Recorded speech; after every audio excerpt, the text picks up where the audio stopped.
a cura de um endemoniado. Eles atravessaram o mar e foram para a região dos Gerazenos. Quando Jesus desembarcou, um homem com o espírito imundo veio dos sepulcros ao seu encontro. Esse homem vivia nos sepulcros e ninguém conseguia prendê-lo, nem mesmo com correntes, pois muitas vezes haviam sido acorrentados seus pés e mãos, mas eles arrebentavam as correntes e quebravam as barras de ferro em seus pés. Ninguém era suficientemente forte para dominá-lo. Noite e dia, ele andava gritando e se cortando com pedras entre os sepulcros e nas colinas. Quando ele viu Jesus de longe, correu e prostrou-se diante dele. E gritou em alta voz: Que queres comigo, Jesus, filho do Deus Altíssimo? Rogo-te por Deus que não me atormentes. Pois Jesus lhe tinha dito: Saia desse homem, espírito imundo. Mas Jesus lhe perguntou: Qual é o seu nome? Meu nome é Legião, porque somos muitos. E implorava a Jesus com insistência que não os mandasse sair daquela região. Uma grande manada de porcos estava passando na colina. Os demônios imploraram a Jesus: Manda-nos para os porcos, para que entremos neles.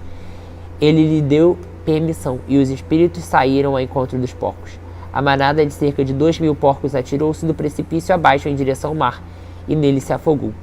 Os que cuidavam dos porcos fugiram e contaram os fatos na cidade e nos campos, e o povo foi ver o que havia acontecido. Quando se aproximaram de Jesus, viram ali o homem que fora possesso por uma legião de demônios, assentado, vestido em perfeito juízo, e ficaram com medo.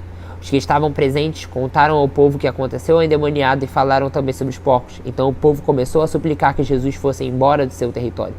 Quando Jesus entrou no barco, o homem que estava endemoniado suplicava para que ele fosse com ele. Jesus não permitiu, mas disse: Volte para casa, para sua família, e anuncie tudo quanto o Senhor fez com você e como teve misericórdia de você. Então aquele homem se foi e começou a anunciar em Decápolis quando Jesus tinha feito por ele. Todos ficaram admirados.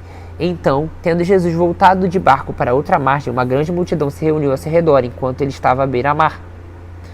Então chegou ali um dos dirigentes da sinagoga, chamado Jairo. Vendo Jesus, prostrou-se aos seus pés e lhe implorou insistentemente: Minha filhinha está morrendo. Vem, por favor, e impõe as mãos sobre ela, para que seja curada e viva. Jesus foi com ele. Uma grande multidão o seguia e o comprimia.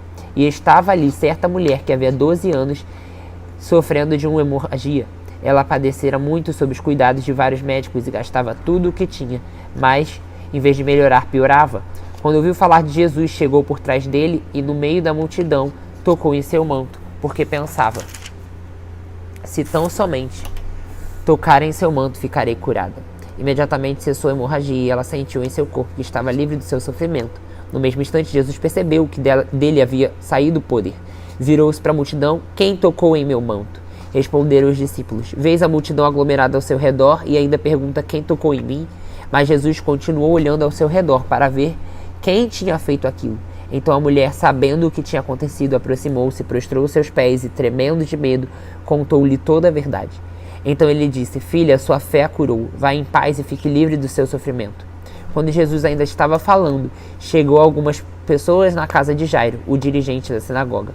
Sua filha morreu, não precisa mais incomodar o mestre. Não fazendo caso do que eles disseram, Jesus disse ao dirigente da sinagoga: Não tenha medo, tão somente creia. E não deixou ninguém segui-lo, senão Pedro, Tiago e João, irmão de Tiago.